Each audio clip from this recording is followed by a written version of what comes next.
Hello everyone, welcome to the online lecture series of the Officers Academy. So today we will be starting with economics. The chapter that we will be studying is Union Budget. So let us start our lecture with a quotation. The will to succeed is the first step towards victory. So unless you are determined, unless you have the clarity of thought and purpose, till that the victory is not assured. So you always need to take the first step towards victory. So today we will be starting with one of the most important chapters of economics, Union Budget. Now in Constitution of India, annual financial statement, this term is used for budget, that is in Article 112, annual financial statement has been mentioned. So we have to remember that in Constitution of India, we never come across the term budget. Instead, the term annual financial statement has been used. So the polity part of budget, we will be studying it in the chapter of Parliament when we will deal with Indian polity. So today we will see the economic side of budget. So let us see what are the subtopics that we are going to cover in today's lecture.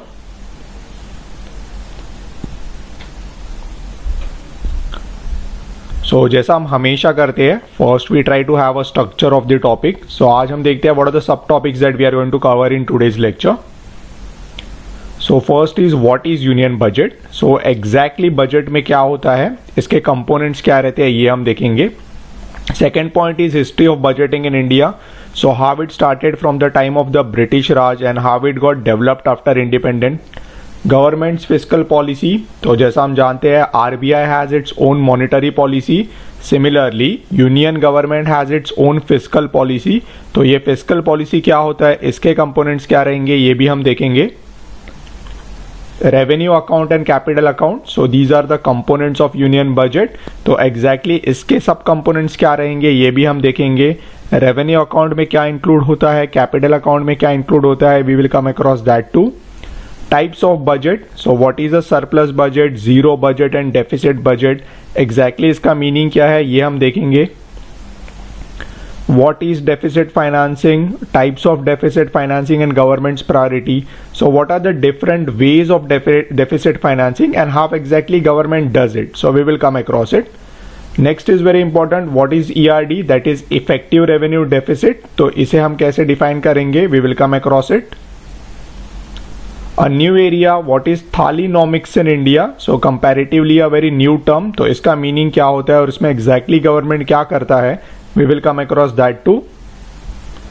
And the last part, that is solving previous year exam questions. तो इसके पहले जो भी exam में questions आए गए हैं, जो यूपीएससी ने क्वेश्चंस पूछे हैं, we will see that also. कुछ क्वेश्चंस जो स्टेट पीएससी में आए हैं जैसे MPSC, so we will see those questions as well. Also इसमें असाइनमेंट क्वेश्चंस आपको दिए हुए हैं. So it is expected that after you study all these topics, 10 topics that we will do today, आप assignment questions जरूर solve कीजिए. So before understanding the concept of budget, पहला हम ये देखते हैं कि ये term budget कहाँ से आता है. So this English term budget actually comes from the French term bouge. What do you mean by bouge? It meant a small pouch or a leather bag in which money or money related documents were kept in. तो जब भी हमारे यहाँ पे budget announce होता है, we see our finance minister coming with this leather bag. तो actually ये लेदर बैग के अंदर क्या होता है, the budget documents. So this French term bouge was translated to the English term budget. This happened across 15th century. अभी देखते हैं कि अब तक हम द कॉलोनियल लीगेसी फॉलो करते थे, दैट इज जो परंपराएं ब्रिटिशर्स ने स्टार्ट की थी, we kept on following it. But in the year 2019 for the first time our finance minister Nirmala Sitharaman ji, उन्होंने ये ट्रेडिशन ब्रेक किया. So she introduce the budget in the Indian form, that is with this, ये जो आप देख रहे हो, a red silk cloth with a string around it and our national emblem. So she represented the budget in Bahi Khata. Now what do we mean, what is the meaning of this term?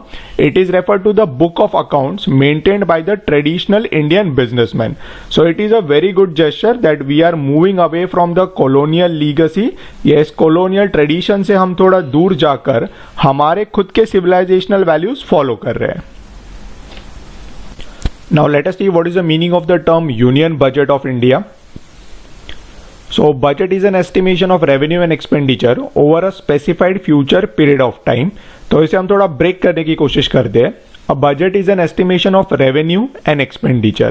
So in the revenue part, we will try to see the sources of income of the government, and expenditure में हम देखेंगे जो spendings government करता है इस बारे में over a specified future period of time.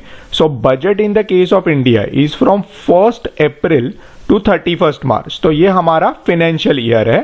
तो अगले एक साल जो यहाँ पे मेंशन किया है फ्यूचर पीरियड ऑफ टाइम, तो अगले एक साल हम कितना खर्चा करने वाले हैं and what will be our estimated sources of revenue. So we take a toll of it, that is what is known as budget.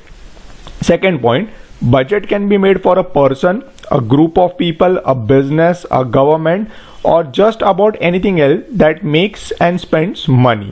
तो देखिए कई बार हम कहते हैं अगर हमें कोई चीज खरीदनी है, we always say that, or at times we say that this is not in my budget for this month. Okay, so मैं अगले महीने खरीदूंगा क्योंकि ये मेरे बजट में नहीं है. Every business entity or a business company has its own budget for the financial year. Similarly, what we are going to see today is the union budget, that is the estimation of revenue and expenditure of the union government of India. Yeah, so let us try to understand budget in a very simple way, क्योंकि अभी हमने इसके technical definitions तो देख लिए, what is revenue account, what is capital account, इसके technicalities में तो हम जाएंगे, पर उसके पहले let us try to understand in the most simple way, let us try to make the concepts very easy कि ये बजट एग्जैक्टली होता क्या है. Now we will just take a small conversation between a father and a son. Just assume that son is a UPSC aspirant. So ये कहता है that once my prelim is over, I want a new mobile phone. तो ये अपने dad के पास new mobile phone की demand करता है. So father says कि पहले मेंस एग्जाम क्लियर हो जाओ, उसके बाद नया मोबाइल फोन मिलेगा. Okay, so this is a very interesting conversation between the two. So now exactly what the father is planning, let us try to understand. अभी prelims and mains में, prelims is generally in the month of May and or June, and mains examination is in the September. So July, August and September, father has 3 months. So he is thinking of the savings. Okay, now father who is a working professional, he has some income. इसके घर के कुछ expenses भी होते हैं, तो एक income and expenses का एक टोल ले लेता है. After that, whatever is saving, that is the surplus amount, तो इसमें से नया मोबाइल फोन आएगा या नहीं. Now whether it will be a Nokia 8110 or an iPhone, that only the surplus saving will decide. So basically what the father is doing, father is using the principles of budgeting, that is he is taking an estimation of his monthly income, his expenditure and his saving, the surplus amount that he can use for purchasing the new mobile phone for his son. So in simple terms, budget में हम क्या देखेंगे, income कितना होता है, expenditure कितना होता है. Now let us see the history of budgeting in India. In the year 1869, the first Indian budget was presented by James Wilson. Now who is James Wilson? So basically he was a Scottish businessman. Later he joined the board of controllers of the East India Company. So in 1848 he was appointed to the post of secretary of the board of control of the East India Company. तो हम जानते हैं that Britishers entered India in the form of a trading company which was called as the East India Company. He later became a finance member of the India Council. Now the work of the council was to advise the Indian Viceroy.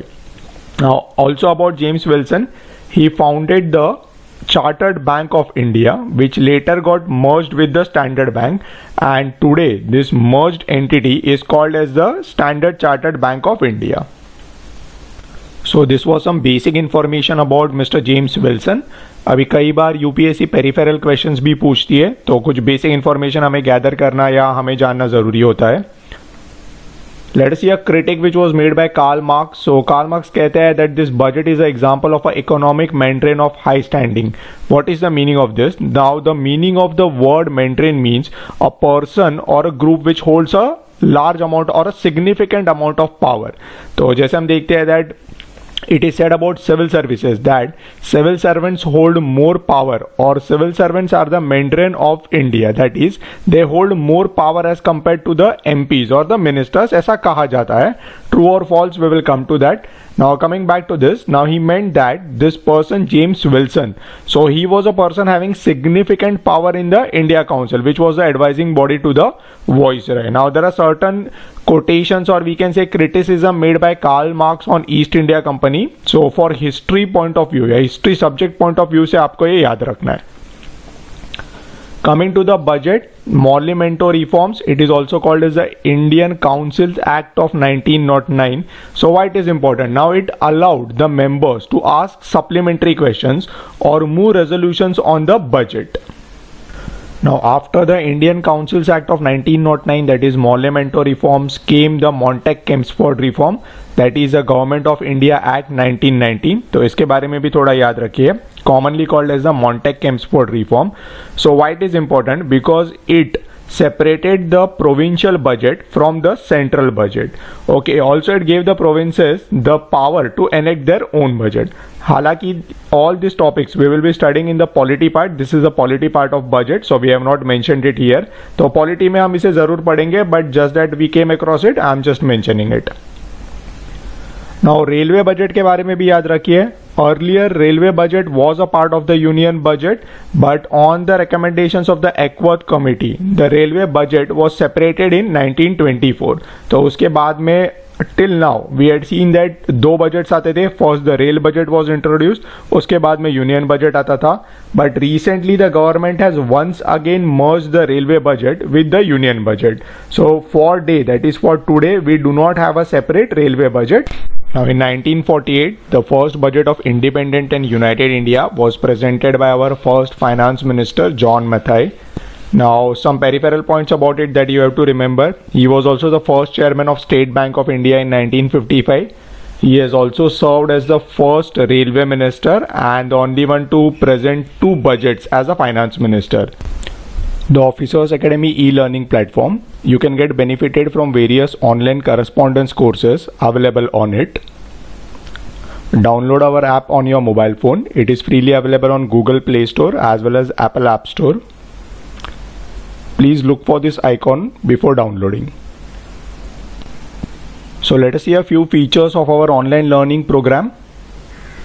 Get live lectures from top educators. Now the best lecturers from Delhi, subject specialists as well as retired officers will be delivering lectures on this platform. Download ample amount of free study material. The classes, notes, e-books will be uploaded on the app. Current affairs material will be regularly provided. Free online test series. Now test series will be in time bound nature, so you can get topical test, subject wise test, sectional test as well as full length test. A report will be provided to you once you solve the test. Get exam notifications, so whenever any competitive exam is out, we will tell you the schedule of the examination, so you can check the important dates on the app. Best online courses available at the most affordable price. Now our aim is to provide you with quality coaching at the most reasonable price. There is a saying in civil services, delay is directly proportional to frustration. So without any delay, download our free app. It is available on Google Play Store as well as on the App Store. So just look out for this icon and download our app. Now let us see the subcomponents of budget. So union budget is divided in two parts, revenue budget and capital budget. Within revenue budgets, we have revenue receipts, that is the income part of the government, and revenue expenditure, that is the spendings. Within capital budget, capital receipts, again the income part of government and capital expenditure.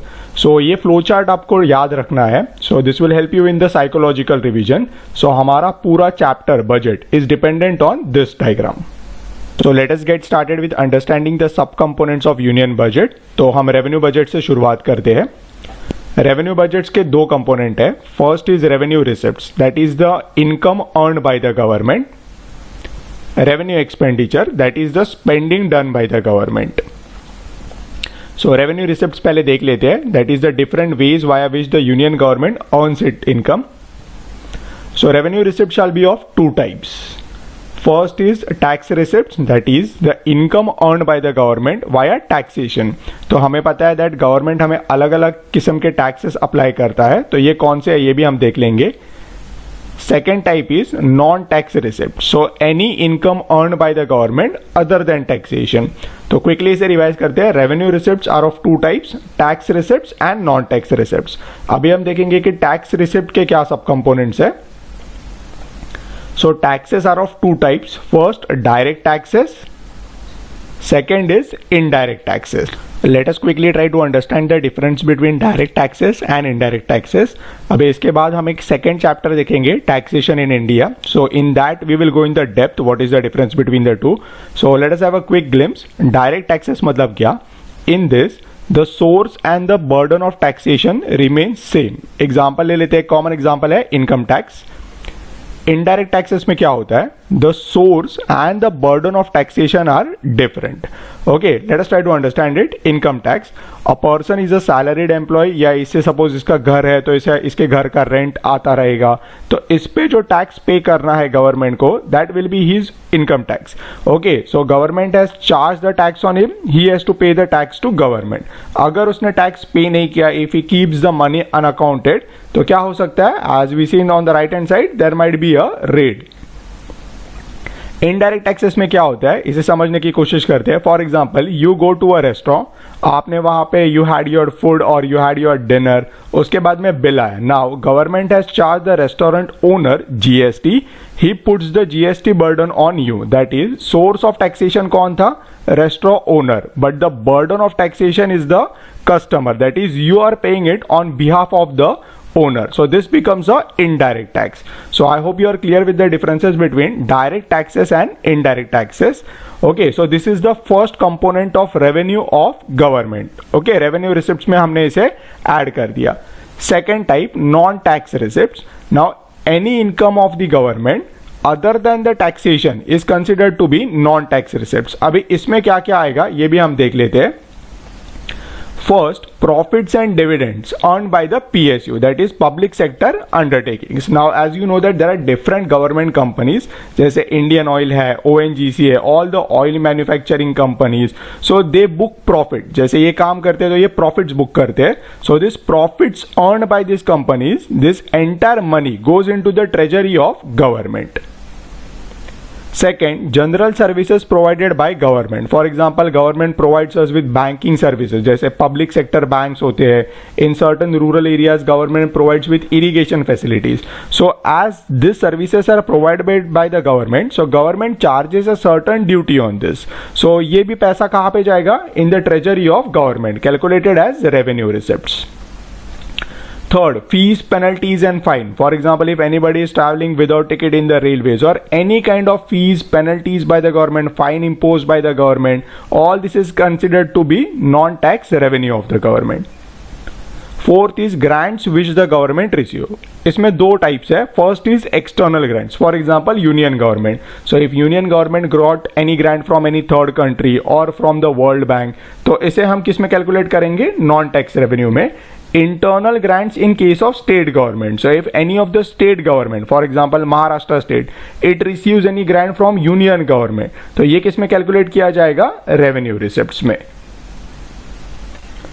So revenue budget के दो components थे. एक जो अभी हमने देख लिया, revenue receipts, that is the income part of the government. Second is revenue expenditure, that is the spendings of the government. Now ये exactly क्या होता है ये भी हम देख लेंगे. An expenditure that neither creates any asset nor reduces a liability is categorized as revenue expenditure. Okay, so कुछ ऐसा खर्च जो गवर्नमेंट ने किया है which did not create any asset for it or did not even reduce a liability of the government, तो इसको हम किस में categorize करेंगे? Revenue expenditure में. It is, what is the nature of it? It is of consumptive type. मतलब government के लिए ये खर्चिक रहेगा. incurred in running government departments. जैसे हम देखते हैं कि अलग अलग मिनिस्ट्रीज है, every ministry has different departments, तो इनके डे टू डे एडमिनिस्ट्रेशन में जो खर्चा होने वाला है that part is calculated in revenue expenditure. It is recurring in nature. इसका मतलब क्या कि ये बार बार होते ही रहने वाला है. Now let us see some examples of it that will help you understand कि रेवेन्यू एक्सपेंडिचर में एग्जैक्टली क्या क्या कैलकुलेट होता है. First, interest payments on internal and external loans, short term loans. अभी इसे समझने की कोशिश करते हैं. Let us take an example of internal loan. For example, if government of India has borrowed from internal sources, जैसे हमारे पब्लिक सेक्टर बैंक्स है, तो मान लीजिए कि गवर्नमेंट ने किसी एक बैंक से, एग्जांपल ले लीजिए एसबीआई से गवर्नमेंट ने लोन ले लिया.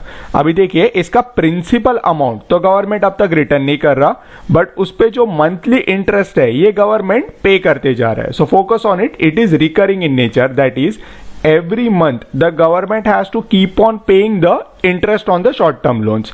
Second is external loans, that is borrowings by the government of India from outside the borders. मतलब for example government of India ने लोन ले लिया किसी फॉरेन कंट्री से, इसमें अभी हम प्रिंसिपल अमाउंट तो उसे रीपे नहीं कर रहे. मान लीजिए that government of India to कल short term loan from USA, तो प्रिंसिपल अमाउंट तो हम यूएसए को रिटर्न नहीं कर रहे, बट हर महीने इस पे हम इंटरेस्ट पेमेंट यूएसए को जरूर कर रहे हैं. So that interest payment will be calculated as revenue expenditure.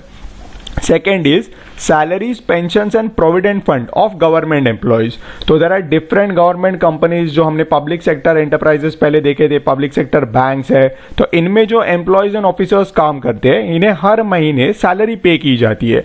तो this will be calculated in revenue expenditure. दोबारा इसका एक नेचर देख लीजिए आप, it is of consumptive type, it is recurring in nature. तो हर महीने सैलरी पे करते रहनी है.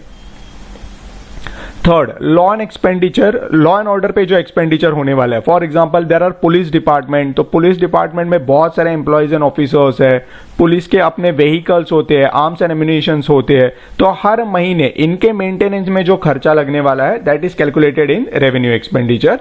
Fourth, subsidies forwarded to all sectors. एक एग्जांपल ले लेते हैं. For example LPG cylinder. Now on every LPG cylinder the government pays a certain amount as a subsidy. तो ये बार बार गवर्नमेंट को करते रहना है. It is recurring in nature, hence revenue expenditure. Defence expenditure, अभी इसमें आप ध्यान दीजिए, डिफेंस एक्सपेंडिचर हमें कैपिटल एक्सपेंडिचर में भी मिलेगा और अभी हम इसे रेवेन्यू एक्सपेंडिचर के अंडर भी देख रहे हैं. Now what is the only difference? Okay, that amount of spending on defence which is of recurring in nature that will be counted in revenue expenditure. मतलब जो हमारे सोल्जर्स है उनकी जो सैलरी पेमेंट आप हर मंथ कहते हैं that will be calculated under revenue expenditure. जब भी हम कैपिटल एक्सपेंडिचर में आएंगे तो ये डिफरेंस आपको क्लियर हो जाएगा. Okay, but our bottom line is any kind of expenditure which is recurring in nature, जो बार बार हर महीने या रिपीट होते रहने वाला है, उसे हम क्या कहते हैं? Revenue expenditure. पहला पॉइंट भी हमारा देख लीजिए, इंटरेस्ट पेमेंट. मतलब हम हर महीने इंटरेस्ट तो पे कर रहे, बट क्या हमारी प्रिंसिपल अमाउंट इससे कम हो रही है? नहीं. So has it reduced any kind of liability? Answer is no. So any kind of expenditure that does not create any asset or it does not reduces the liability of the government will be calculated as revenue expenditure. So we have seen both the components of revenue budget, that is revenue receipts and revenue expenditure. तो revenue receipts में हमने देखा the income that comes to government can be of two types, income generated from taxation and second income coming from the non-tax sources. Now what is the meaning of the term surplus? Surplus means ज़्यादा. तो ये समझने की कोशिश करते हैं. If the revenue receipts are greater than revenue expenditure, then it is termed as revenue surplus. मतलब the income earned by the government is greater than the expenses of the government, then it will be termed as revenue surplus. So it is considered to be a good policy. It is quite obvious कि अगर government का income बढ़ रहा है और expenses कम है तो surplus savings हो रही है गवर्नमेंट के पास. Obviously it is a good policy. But then there is a rider in this. हमारा सवाल ये है that this increased part of income, या ये जो सरप्लस जो गवर्नमेंट ने जनरेट किया है, इसका सोर्स क्या था? How did government manage to receive this extra surplus? तो let us take an example when it can turn into a bad policy. If the revenue surplus generated by the government by using a policy of higher taxes, then it is considered to be a bad policy. इसे थोड़ा depth में समझने की हम कोशिश करेंगे. So coming to our point, how government has managed to arrange this surplus. So if the revenue surplus generated by using a policy of higher taxes, it will be a bad policy. जो हमने देखा कि लोग क्या करेंगे, tax evasion शुरू कर देंगे अगर अनरीजनेबल टैक्सेशन गवर्नमेंट ने शुरू किया तो. अगर गवर्नमेंट अपने एक्सपेंडिचर जुडिशियलाइज कर रहा है या उसे इकोनॉमाइज करने की कोशिश कर रहा है, उस तरह से सरप्लस गेन कर रहा है, तो ये बहुत अच्छी बात रहेगी. देखिए इस पॉइंट को हम री एम्फेसाइज करने की कोशिश करते हैं. How if the surplus earned bye the government, how it can turn into a bad policy. तो इसे री रिवाइज करते हैं. पहले हम गवर्नमेंट के इनकम सोर्सेज देखते हैं, जो हमने पहले देखा था रेवेन्यू रिसिप्ट्स में. तो दो तरह के इनकम सोर्सेज थे, tax receipt, non tax receipt. First focus on the non tax receipt part.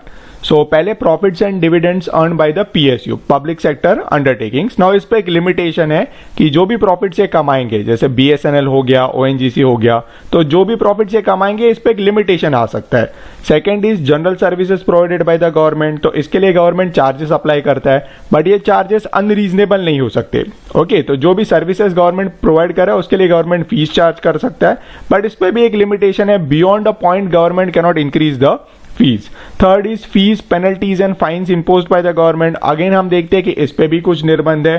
For example, you travelled by the railway without a ticket, if anybody does that, so इस पे जो fine government impose करेगा एक limitation आ जाएगा। ऐसा नहीं कि आपने 10,000 रुपया 50,000 रुपया फाइन लगा दिया, तो the source of income of government is also limited.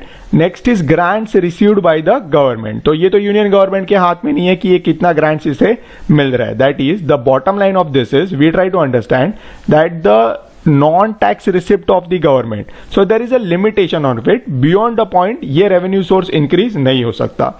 तो इसके कोरोलरी क्या हो गई, तो गवर्नमेंट अपना इनकम सोर्स कैसे बढ़ाए, तो और एक ऑल्टरनेटिव फॉर्मूला गवर्नमेंट के पास है कि रेट ऑफ टैक्सेशन बढ़ा दे।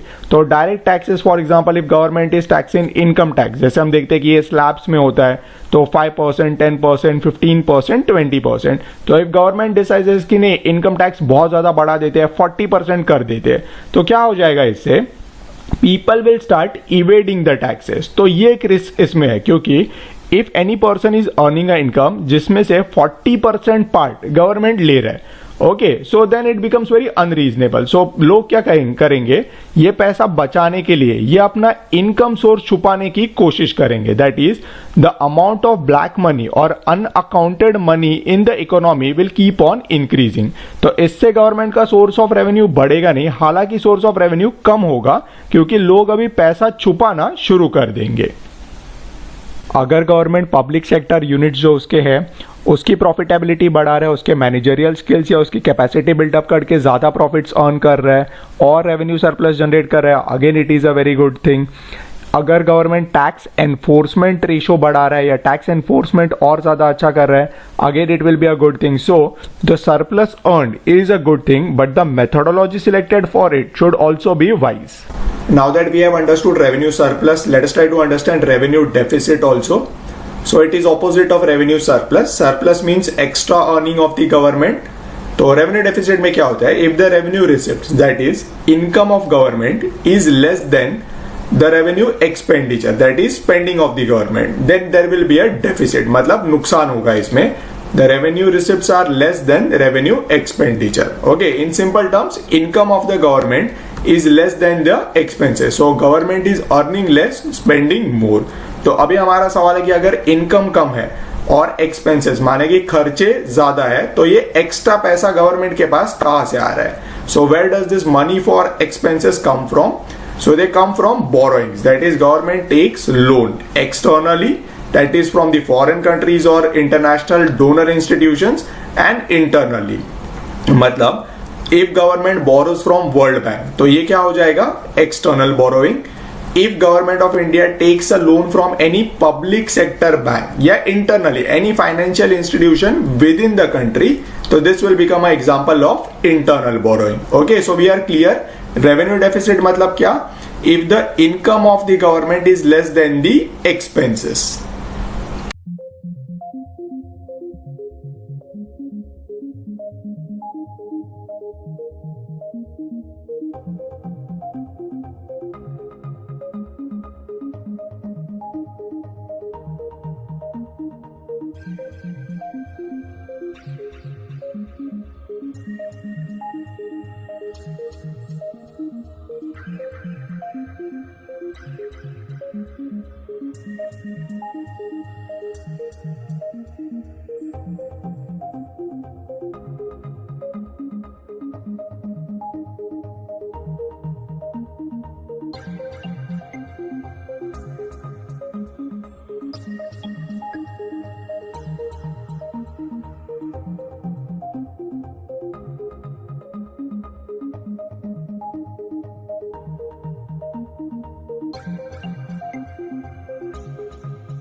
We have sent you the app download link. Also, it is mentioned in the description section given below.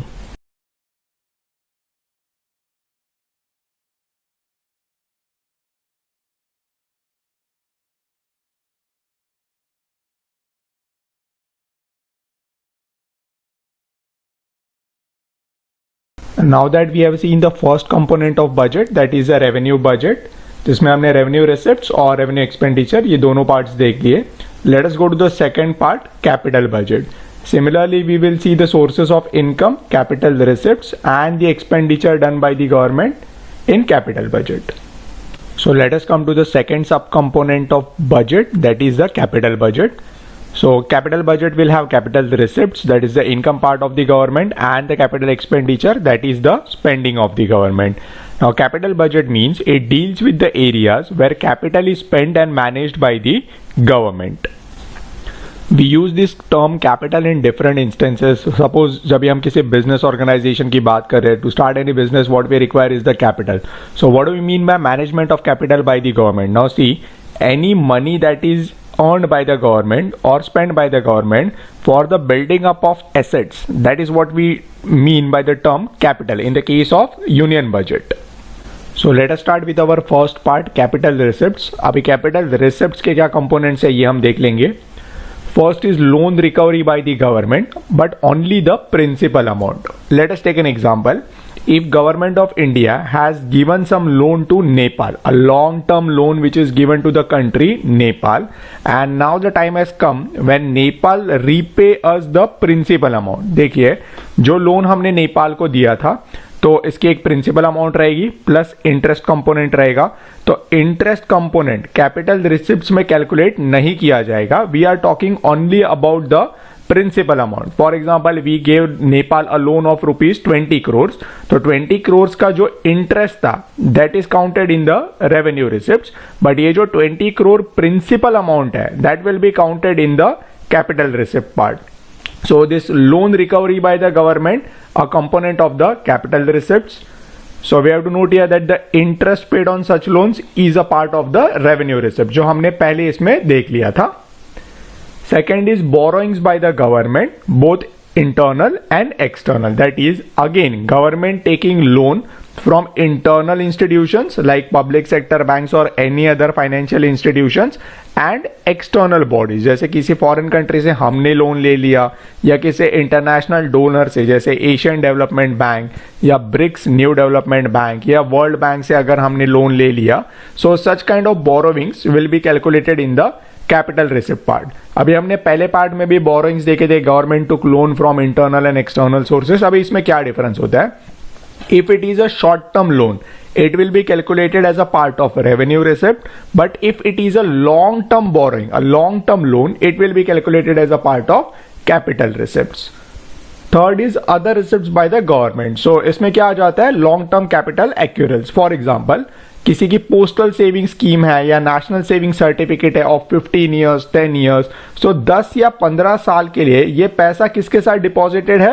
Government of India के साथ. So such capital accruals of by the government are also calculated in the capital receipts. So we have seen the first part of capital budget, that is capital receipts, earnings of the government. अब देखते हैं capital expenditure, that is expenses or the spending of government. So let's start with capital expenditure. What kind of expenses or spending by the government of India will be considered as capital expenditure? तो इसमें दो सब types है. Capital expenditure which creates an asset for the government. एक example ले लेते हैं. Suppose Prime Minister Modi inaugurates Sardar Vallabhbhai Patel Hospital in Gujarat. So this hospital is constructed out of the funds given by Government of India. Now see, construction of an government hospital, it amounts to creation of an asset. तो ये government asset हो गया. This will be considered as a part of capital expenditure. Second, anything that reduces the liability of the government. तो just imagine कीजिए that we had taken loan from USA, United States of America. ये loan repayment हमने कर दिया. That is we have repaid the principal amount of the loan. तो एक liability हमारे government की कम हो गई. Again it will be calculated as और cashed as capital expenditure. So let us see what all is included in capital expenditure. तो इसके कंपोनेंट्स क्या है? First, loan given by the government. So any long-term loan given by government of India. एक example देख लेते हैं. So recently we had given a loan of rupees 29,000 crores to Bangladesh. It is a long-term loan given to Bangladesh. तो just imagine कर लीजिए that Bangladesh will repay this loan after 15 years. तो ये phases में 15 साल के बाद इसका repayment शुरू कर देगा प्रिंसिपल अमाउंट का. तब तक ये इस पे एक सॉफ्ट इंटरेस्ट पे करते रहेगा. तो ये जो इंटरेस्ट बांग्लादेश पे कर रहा है ये किस में कैलकुलेट होगा? रेवेन्यू रिसिप्ट्स में. जब भी ये लोन रिपेमेंट करेगा प्रिंसिपल अमाउंट तो ये हम किस में कैलकुलेट करेंगे? कैपिटल रिसिप्ट्स में. फिलहाल के लिए जो लोन प्रिंसिपल अमाउंट जो हमने बांग्लादेश को दी है या डिसबर्स की है उसे हम किस में कैलकुलेट कर रहे हैं? कैपिटल एक्सपेंडिचर में. Second part is loan repayment by government of India. तो जैसा हमने पहले देखा था कि इमेजिन कीजिए कि हमने यूएसए से लोन लिया था एक 10 साल या 20 साल पहले. अभी 20 साल के बाद हम इसकी प्रिंसिपल अमाउंट रीपे कर रहे हैं. तो this loan repayment amount will be calculated in capital expenditure. Third, planned expenditure of government जो पूर्ण नियोजित होता है which is planned for some specific purpose like construction of any port, government, school, hospitals, etc. Anything that creates an asset for the government. So this will be again calculated in capital expenditure. या ये किसका हिस्सा रहेंगे? Capital expenditure का. Finance given by government to states जिससे states क्या create करते हैं? एसेट्स. तो इससे किस में कैलकुलेट किया जाएगा? कैपिटल एक्सपेंडिचर में. Next, capital expenditure on defence. तो अभी हमारा एक पॉइंट रिकॉल करने की कोशिश कीजिए. This expenditure on defence this was also a part of revenue receipts. But दोनों में क्या डिफरेंस था? जब ये रेवेन्यू रिसिप्ट्स का हिस्सा था इट्स नेचर वॉज रिकरिंग. मतलब बार बार डिफेंस पे होने वाला खर्चा जैसे सैलरीज ऑफ आवर सोल्जर्स. तो ये हर महीने हमें इसे पेमेंट करनी है. तो ये किस में रहेगा? रेवेन्यू एक्सपेंडिचर में. कैपिटल एक्सपेंडिचर में कौन सा पैसा गिना जाता है? Any expenditure which is made on defence which is like creation of an asset. जैसे हमने कोई इक्विपमेंट्स नए परचेज कर लिए या any expenditure on defence modernisation. एक एग्जांपल ले लेते हैं. Suppose if we purchase Rafale planes from France. तो ये हर दिन तो हम या हर महीने तो राफेल प्लेन्स परचेज नहीं करेंगे. So it is a kind of a one time expenditure and Rafale planes now become a part of Indian air force. So air force के फ्लीट का ये एक हिस्सा हो गया या एक एसेट एडिशन हो गया इंडियन एयरफोर्स में. So it will be calculated as या ये किसमें गिना जाएगा? Capital expenditure on defence. तो याद रखिए ऐसा कोई भी खर्चा विच इज रिकरिंग जो बार बार हो रहा है the nature of that expense is recurring. तो किसमें चला जाएगा? रेवेन्यू एक्सपेंडिचर में. Any amount spend which leads to the creation of an asset. तो ये किसमें कैलकुलेट किया जाएगा? कैपिटल एक्सपेंडिचर में. Last is expenditure on general services. So government जब भी एजुकेशन सपोज हमने कोई एक नई यूनिवर्सिटी क्रिएट कर ली, नई यूनिवर्सिटी कंस्ट्रक्ट कर रहे हैं या रेलवेज के नए प्रोजेक्ट्स आ रहे हैं, पोस्टल सर्विसेज के नए सेंटर्स आ रहे हैं. सो इट लीड्स टू जैसे नई यूनिवर्सिटी आना it is leading to the building up of a new assets या नए रेलवे के प्रोजेक्ट्स आ गए. नॉर्थ ईस्ट में हम अभी काफी सारे स्ट्रेटेजिक रूट्स बना रहे हैं. सो क्रिएशन ऑफ और adding on assets of Indian railways. तो ये खर्चा किसमें गिना जाएगा? कैपिटल एक्सपेंडिचर में. So we have seen all the components of union budget. Revenue budget के क्या कंपोनेंट्स हैं वो भी हमने देख लिए. That is sources of revenue receipts, and revenue expenditures. Capital budget भी हमने देख लिया जो एसेट क्रिएशन के लिए होता है, लायबिलिटी रिड्यूस करने के लिए होता है। कैपिटल रिसिप्ट्स भी हमने देख लिए, sources of income of government as well as capital expenditures. So I hope the union budget the entire structure is clear to you. Revenue budget और कैपिटल बजट में कोई भी आपको कंफ्यूजन नहीं है। Fiscal deficit, now you must have come across this term fiscal deficit many a times. हम जब भी टेक्स्ट बुक पढ़ेंगे इकोनॉमिक्स का या बजट के बारे में न्यूज़पेपर में पढ़ेंगे तो ये दो terms RD and FD, that is revenue deficit, जो हमने पहले देखा था, if revenue expenditure was more than revenue receipts then it leads to revenue deficit। अभी हम देखेंगे कि fiscal deficit क्या होता है। So let us try to simplify it। If the total receipts of the government are less than the total expenditure, this will lead to fiscal deficit। Now what do we mean by total receipts? इसमें दोनों आ गए, revenue receipts भी और capital receipts भी, and total expenditure, that is revenue expenditure plus capital expenditure। So in simple terms, अगर आमदनी कम है और खर्चे ज्यादा है, that is if the total income is less than total expenditure, this will lead to fiscal deficit. तो ये हमने यहां पे देखा है, if the balance of government's total receipt revenue plus capital and total expenditure revenue plus capital is negative, मतलब income कम और स्पेंडिंग्स ज्यादा। Now fiscal deficit means government is spending beyond its earning. Fiscal deficit कैसे दिया जाता है? Always it is given as a percentage of GDP. तो हम देखेंगे कि 2011 से लेके 2020 तक, तो 2011 में ये 4.8% ऑफ जीडीपी था, फिर ये थोड़ा बढ़ गया 5.5% के ऊपर चला गया, फिर कंटिन्यूअसली ये कम होते गया, 2016 या 17 में ये कम होते गया, then somewhat from 2017 to 2019 it has plateaued with a downward slope, and उसके बाद हम देखते हैं कि 2019 और 20 में ये स्लाइटली बढ़ जाता है 3.80% ऑफ जीडीपी।